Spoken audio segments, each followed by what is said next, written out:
Well, hello, everybody, and welcome back to our study on Daniel, our review of Daniel Unplugged by Sam Frost. Today, we're going to be looking at chapter 2. If you haven't watched the intro, go back and watch that. I'm going to jump right into it. In the last video, in the introduction, I talked about cognitive dissonance. A mental conflict occurs when beliefs are contradicted by new information. This conflict activates areas of the brain involved in personal identity and emotional response to threats. The brain's alarms go off when a person feels threatened on a deeply personal and emotional level, causing them to shut down and disregard any rational evidence that contradicts what they previously regarded as truth. This is something that's just human nature. This happens to all of us. So what I'm asking you in this series is to follow this, what Aristotle says here. It is the mark of an educated mind to be able to entertain a thought without accepting it. When we think of Daniel 2, this image down here of Babylon, Medo-Persia, Greece, and Rome is what we see. It's the view that is shared across all different points of view, no matter partial preterist, full preterist, dispensational, premillennial, whatever, everyone goes by this. This is when I was first introduced to Daniel 2, this is what I was told. So this is what I always thought. This is what I see. So the reaction that it could be something different than Babylon, Medo-Persia, Greece, and Rome, that there is a different interpretation, will cause that cognitive dissonance to kick in. That's what happened to me when I first read this book. And it took me maybe 6 months, a long time, to even really entertain it. And it just kind of stuck in my mind. I went back and forth where I said, no way. And I kind of went through that. So I'm at an advantage because I've been studying this longer. If you're just hearing this, I can understand why you may want to just shut this down and not go any further. But what I'm asking is to entertain this without accepting it, because I think we're going to find that it answers a lot of questions, also creates questions, big questions. We'll get into that. But no matter, you could just do a Google search on Daniel 2 images, and I did it this morning, and this is what comes up. That's really the only interpretation that I found when I searched that. So I understand for all views why what we're going to be talking about today and in this book, in this series, is going to be controversial, and some of you may stop watching at this point. But I think it's worth your time to participate in this study and to give it a chance. What I'm going to talk about, what Sam Frost, what his take on Daniel 2 is. So I think one of the biggest things about this book, Daniel Unplugged, is that I had never thought about this before. We always talk about audience relevance. And before I had found preterism, I was like everyone else. I read the New Testament. I read myself into our time period, into every passage. But then when someone introduces you to the idea of audience relevance, you see it in a completely different way. And it's an eye-opener. It really makes the Bible come alive. And it's such a great thing to understand that principle of interpretation. But do we lose that in the book of Daniel? Do we ever ask what the vision meant to Nebuchadnezzar? What these visions that Daniel was seeing, what did it mean to him as being in captivity, expecting that after the 70 years, according to Jeremiah, that's when the new covenant would break in? Of course, we know it didn't. But that was the expectation. We know that at the time of Daniel chapter 2, when Nebuchadnezzar received this vision, God had given him all the kingdoms into his hand. As it says here in Daniel 2:37, you, O king, the King of kings, to whom the God of heaven has given the kingdom, the power and the might and the glory, into whose hand he has given, wherever they dwell, the children of man, the beasts of the field and the birds of the heavens, making you rule over them all. You are the head of gold. In Jeremiah 25:9, we see, behold, I will send for all the tribes of the north, declares the Lord, and for Nebuchadnezzar, the king of Babylon, my servant, and I will bring them against this land and its inhabitants, and against all these surrounding nations. I will devote them to destruction and make them a horror and a hissing and an everlasting destruction. So Nebuchadnezzar had been given the sovereignty over many nations, which we read about.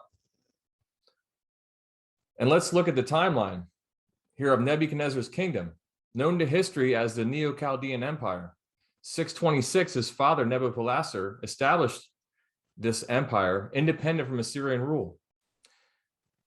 We see in 612, these are approximate times, of course, we see the Medo-Babylonian alliance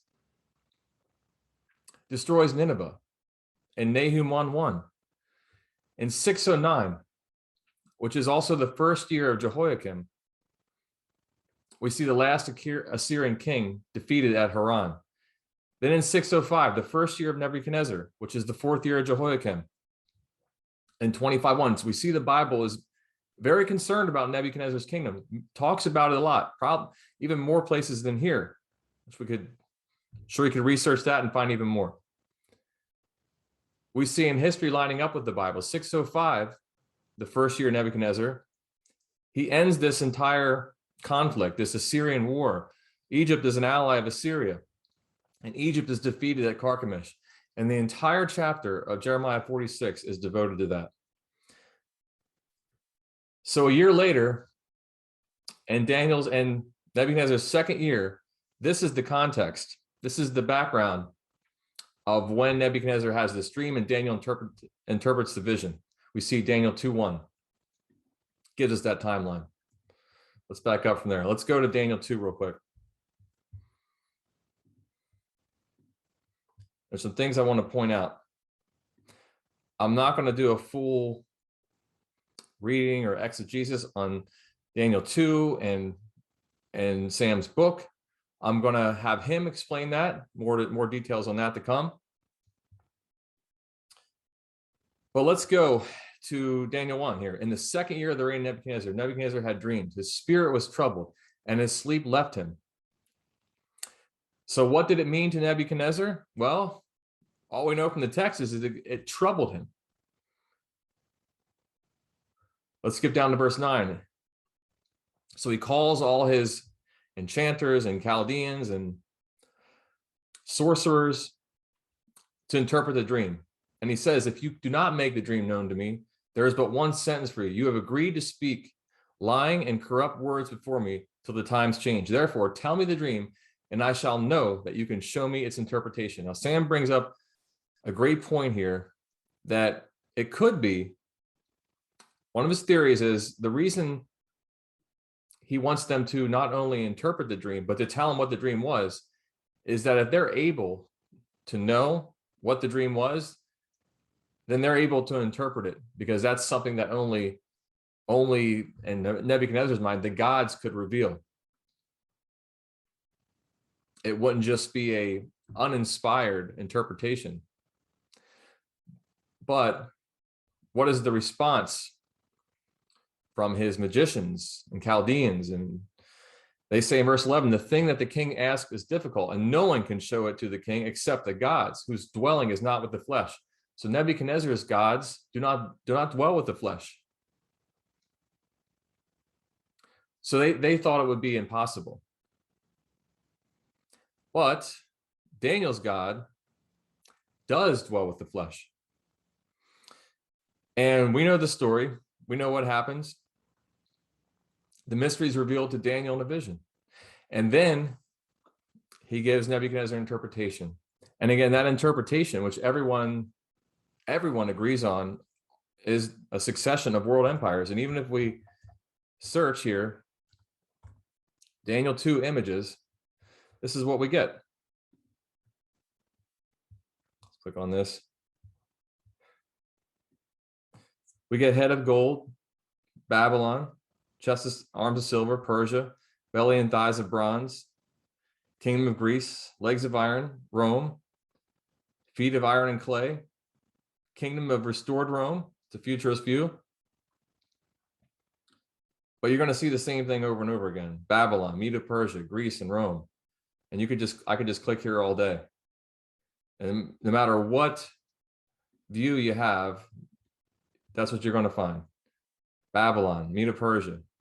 Gold is Babylon, silver is Persia, brass is Greece, iron is Rome.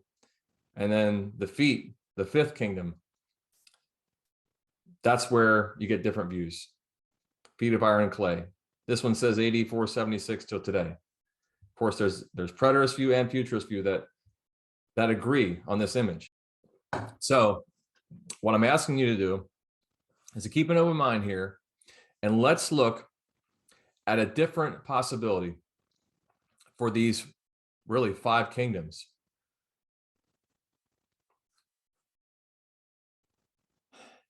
So we have Nebuchadnezzar here, and I just pulled this from Wikipedia. Interestingly enough, we get 5 kingdoms between Nebuchadnezzar, starting with the head of gold, and to the very last king of Babylon. And in Sam's book, Daniel Unplugged, which is now available on Amazon, I said before I couldn't find it before, and now it's there. So I highly recommend getting the book and reading it to follow along with this. But we see here, we got Nebuchadnezzar, Marduk, Neriglissar, Labishi Marduk, tough word to pronounce. And then we have Nabonidus as the last. But we see that the last in the book of Daniel, in chapter 5, we see Belshazzar as being the king. Well, why is that? Well, again, history lining up with the book of Daniel. We see from 543 to 542 BC, Nabonidus was in self-imposed exile in Tama and Arabia for unknown reasons, possibly due to disagreements with the Babylonian clergy and oligarchy. During this period, Belshazzar acted as regent in Babylon, while Nabonidus continued to be recognized as the king. After Nabonidus returned to Babylonia in 543 to 542, he escalated his religious reformation efforts and rebuilt the Ekhulukul, the temple dedicated to Sin, in the major city of Haran. Nabonidus' reign came to an abrupt end with the quick victory of Cyrus the Great in 539. After the decisive battle of Opis, the Persians entered Babylon without a fight. Several sources state that Nabonidus was captured and spared, possibly allowed to the region of Carmania. However, Belshazzar is believed to have been killed. He may have been alive as late as the reign of Darius the Great. So Belshazzar is killed here. This is from Wikipedia. We see Belshazzar is killed in Daniel 5. But the interesting thing here is we see a co-regency at the end. So if this view is correct, we would have Nebuchadnezzar as the head of gold, Marduk as the silver, Neriglissar as the bronze, Labishi Marduk as the iron, and then Nabonidus and Belshazzar as the iron and the clay. And I'm going to let Sam explain this part of it. We're going to talk about the objections to this at the end, the positives and negatives. I'm going to let him explain all this, but this is I just want to give you an overview of his theory and this alternate view, alternate way to look at Daniel 2. It's interesting that there's a co-regency at the end, because we know that in the feet, it's partly brittle, partly strong, partly weak. So you have Nabonidus who's the king, going on a hiatus, and you have his son Belshazzar, which we can see that his son isn't that strong in Daniel 5. He's throwing a party. He wants to bring in all the, all the items from the temple. And Daniel shows in the writing on the wall that his time is near to the end. And then at the end of Daniel 5, he's killed. So I think that's very interesting, but I'm not going to go too far into that. Like I said, Sam's going to discuss. I'm going to discuss that with Sam. So let's look at the positive points of this view. Things that I believe, questions that it answers. In Daniel 2:39, it says, another kingdom inferior to you shall arise after you, and yet a third kingdom of bronze that shall rule over all the earth. So this is why, and it's understandable, people and the majority view is that it's a succession of kingdoms, because he tells Nebuchadnezzar, hey, you're the head of gold, and then another kingdom will come after you. And it's going to be, we know that Persia came after Babylon. So we automatically assume it was Persia. But is that true? We know from the text that the next kingdom is going to be inferior. But was Persia inferior? History would tell us otherwise, that Persia was not inferior. The Neo-Chaldean Empire, which Nebuchadnezzar's father, Nebuchadnezzar, established, lasted for a period of 87 years.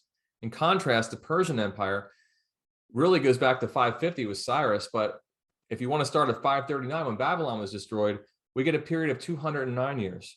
And if you read about how wealthy they were and how much of the known world at that time they covered, I don't think you could say in any way that Persia was inferior to Babylon.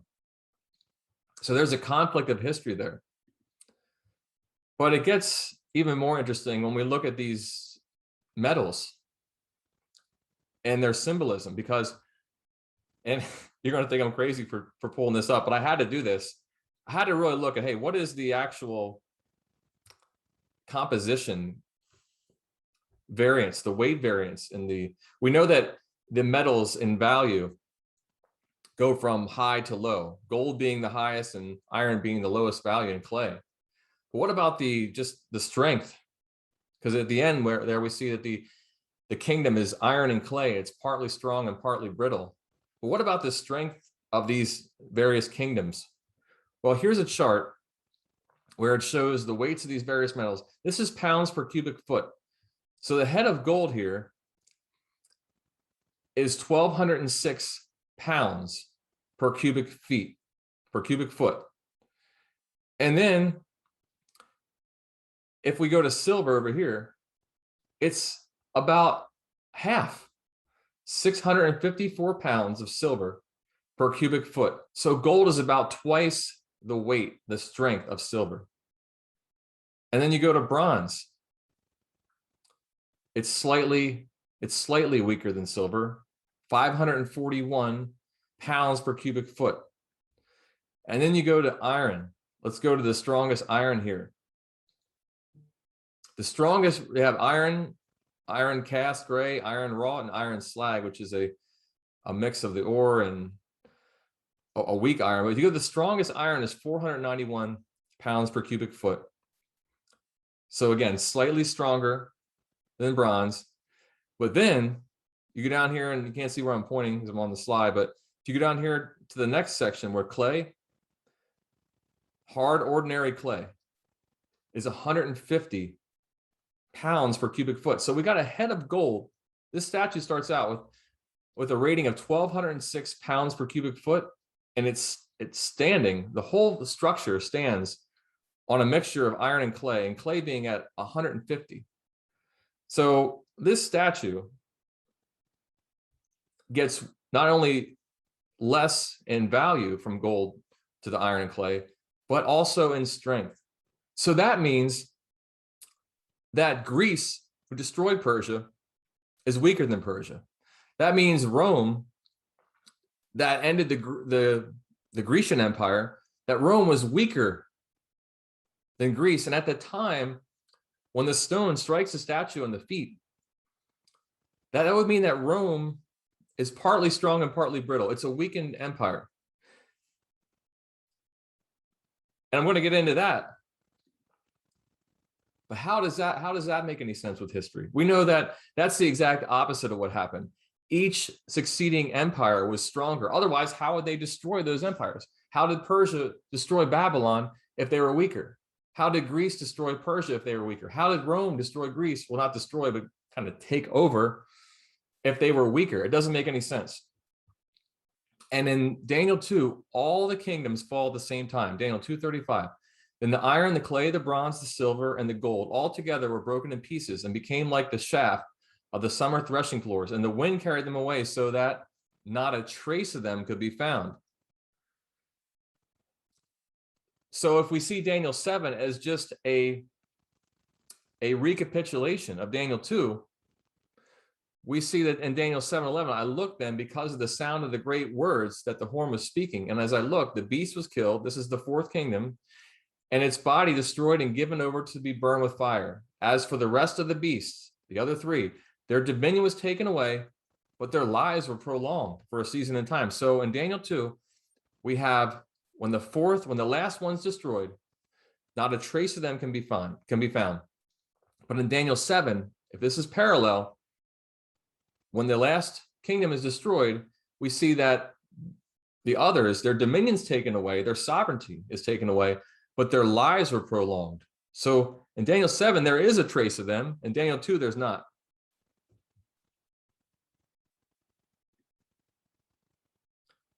And again, I've said this so many times, and this is one of my biggest reasons for really seeing that this theory could be true, is that history conflicts with Rome being destroyed in chapter 2 and 7, if they're the last kingdom. Now, I've brought this up before. I've tried to do, I did a whole study on Adam Marshall's theory of the last kingdom being zealot-led Israel, which I found didn't work. And the objection, how people would handle that is they would say, from what the comments I got when I did that study was that the last kingdom, when the stone strikes the feet of iron and clay, that it's in a spiritual symbolic sense. Well, if you believe that, then you have a contradiction, because the last three were literal. You have a literal destruction of Babylon, literal destruction of Persia, literal on Greece, but then the fourth kingdom, we have spiritual, symbolic, metaphorical. I don't think that makes sense. And also in Daniel 8:19, he said, behold, I will make known to you what shall be at the latter end of the indignation, for it refers to the appointed time of the end. As for the ram that you saw with the two horns, these are the kings of Media and Persia, and the goat is the king of Greece. So here, Daniel sees clarification of the vision of chapter 7, because he's perplexed by this fourth kingdom. And here we see that Media, Persia, and Greece refer to the appointed time of the end, but if it's Daniel 2 is Media and Persia, they're right after, Persia's right after Babylon, and Greece is right after Persia. So we have the second and the third kingdom being the time of the end. And let's look at the timeline of Daniel's visions. And Sam will get more into this because has great historical knowledge of this. This is just kind of what I put together from Wikipedia and his book.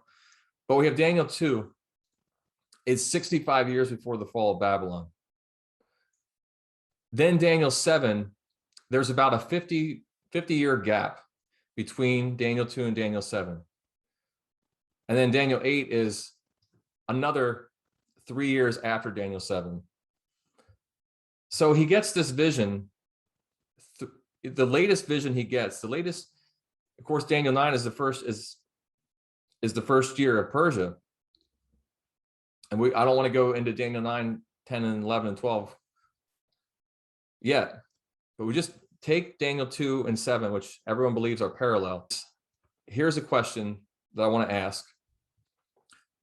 In Daniel 7:28, after Daniel receives this vision of the four beasts, he says, here is the end of the matter. As for me, Daniel, my thoughts greatly alarmed me. My color changed, but I kept the matter in my heart. If Daniel had already seen this vision in chapter 2, and the Lord gave him clarity to interpret it to Nebuchadnezzar, does it make sense that he would see the exact same thing again in more detail, possibly? I'll give you that. It's more detailed. So it's one of the other. Either he saw more detail and he saw something he never saw before in chapter 2, so he saw the same vision. So he would have known that the first beast was Babylon, and they would be a succession of empires after those. So if he had already been given the revelation of Nebuchadnezzar's vision and how these empires were to work. 50 years later, he sees the same thing again. Why were his thoughts greatly alarming? Why does he have this confusion here? As for me, Daniel, my thoughts greatly alarmed me. That may be a minor thing, but to me, it's just something that kind of weighs on my mind. And it leads me to believe that they're not just two parallel visions, but this vision in chapter 7 is completely unique and separate from Daniel 2. And 8 is a clarification of two of those that he sees in Daniel 7.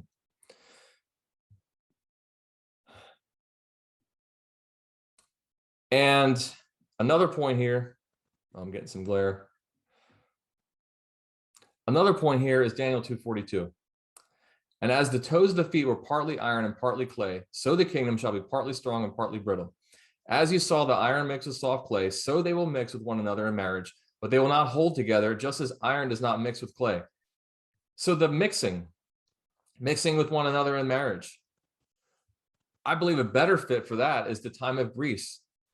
The Hellenization, that whole time period in between the rebuilding and the start of the Second Temple period and Malachi and Zechariah, that time period, the period of silence from the Bible, the 400 years in between that time period and John the Baptist, that whole time period there where you have the Hasmoneans, you have the independent kingdom, the kingdom is reestablished. That time, if you read into that, if you read the history, you'll see that is really a better fit of when they were mixing. John Hyrcanus had conquests that reestablished that kingdom, similar to the same boundaries of Solomon.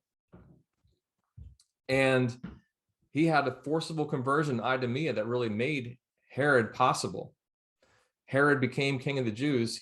The whole reason that was even possible is because of what John Hyrcanus, one of the Hasmonean rulers, had done during his conquest. So that's when you see Hellenistic Jews. You start seeing the Jews taking on the Greek names and the Greeks taking on the Jewish names. You see Alexandria and the translation of the Hebrew scriptures into Greek under Ptolemy Philadelphus, I believe. So I see that time period as more of a time of the mixing. Rome was a relatively short time. If you take the time from Pompey to the first century, that's a very short period of time compared to, at least close to 300 years of Hellenization in the Greeks. And my number one reason, I wouldn't say number one, but a very fascinating thing that if I had never read this book, I would have never even given any thought. But in Daniel 3, we see Nebuchadnezzar's response to Daniel's interpretation is he builds a statue all of gold.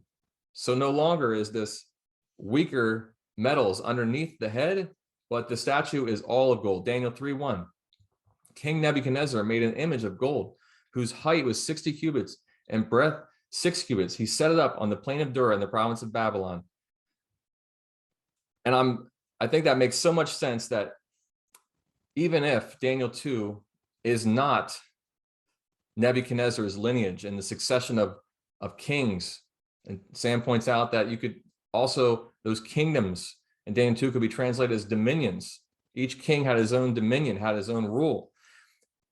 If that's not true, if Daniel 2 simply is the succession of world empires, even if it's not true, I believe that King Nebuchadnezzar believed that it was his lineage. It was what was going to come, his descendants after him, his kingdom. He was concerned with his kingdom. So he builds an image of gold that's all gold. No more weakened arms with silver and bronze and clay mixed with iron. No more weakened lineage.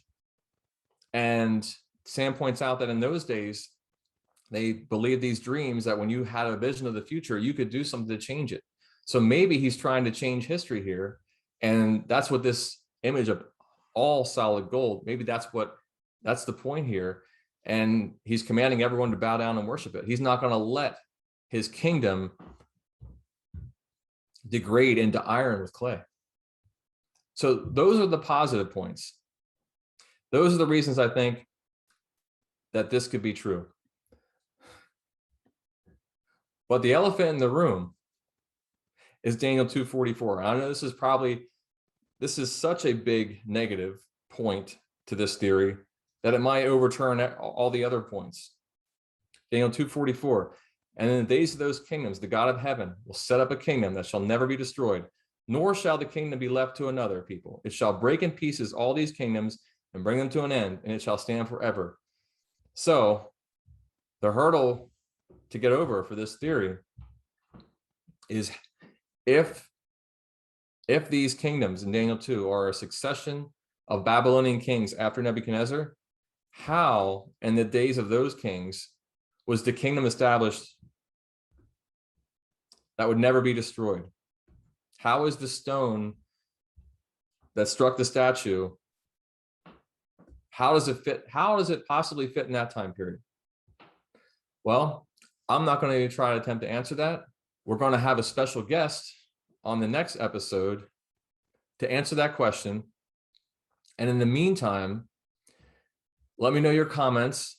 I want to please keep the comments strictly to the content of this video and give me your positives and negatives on this only. I don't want any other comments about preterism or full or partial or any of those other controversies. Let's stick to just this.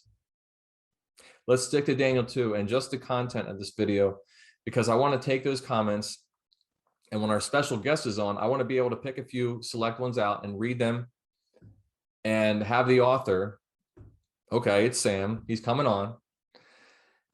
And very grateful. I'm very excited for this. I'm very excited to just sit back. I've never done this before, to do an interview with Sam and get his thoughts. But that's why I want the comments to be strictly related to the content. If I see any other comments, I'm sorry, but I'm just going to take them down because I want a good thread of comments, of questions. I'm going to have a few of my own questions as well, but give it some time. I don't know how long it's going to be till we're able to work it out with our schedules, but I've given you a lot to think about. I think number one is get the book, and even if you don't want to read the whole thing, read chapter 2 and give me your comments, your objections, things you agree with, things you don't disagree with. I know it's a tough one here at Daniel 2:44. Going back to what I said at the beginning, it's the mark of an educated mind to be able to entertain a thought without accepting it. Let's just try to do that. Let's entertain this without accepting it and find out if it's true or not. I think it's going to answer a lot of questions if it is, and create a lot of questions as well. So that's all for now. I will look forward to our next episode when Sam will be here. Look forward to your comments. And as always, God bless, and I'll talk to you soon. Thank you.